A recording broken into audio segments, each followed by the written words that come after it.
तर इकडे मुंबई उत्तर मध्य मतदारसंघाबाबत भाजपची बैठक पार पडली आहे। निवडणूक प्रभारी दिनेश शर्मांनी स्थानिक पदाधिकाऱ्यांशी चर्चाही केली आहे। पूनम महाजन आणि उज्ज्वल निकम यांचं नाव या चर्चेत आलंय, पण बैठकीत कोणत्याही नावाचा स्पष्ट उल्लेख झाला नाही। उमेदवार कोण हे न बघता मोदींना तिसऱ्यांदा पंतप्रधान बनवायचे, दिनेश शर्मा यांनी कार्यकर्त्यांना अशा सूचना दिल्या आहेत।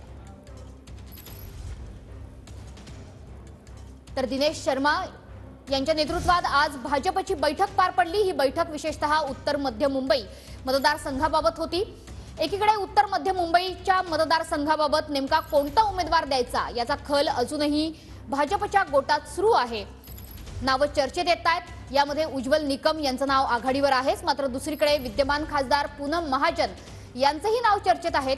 भाजपमधून अनेक वेगवेगळी नावं समोर आली, मात्र एकाही नावावर अद्याप शिक्कामोर्तब झालेलं नाही।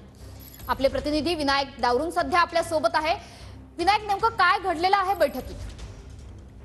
मनस्वी उत्तर मध्य मुंबई संदर्भातली आज जी आहे ती बैठक पार पडली।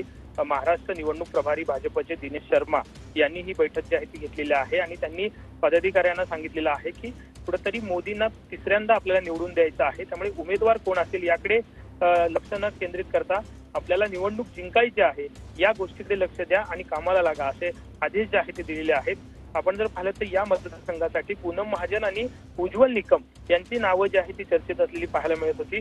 काही काळ आशिष शेलार यांचंही नाव चर्चेत होतं, परंतु अजूनही या कोणाच्याही नावावर शिक्कामोर्तब जे आहे ते झालेलं नाहीये। या बैठकीत सुद्धा कोणाच्या नावाचा उल्लेख सुद्धा करण्यात आलेला नाही। फक्त मोदींना कसं निवडून आणायचं आहे आणि पदाधिकाऱ्यांनी कसं काम करावं यावरतीच भर जो आहे तो या बैठकीत देण्यात आलेला पाहायला मिळाला।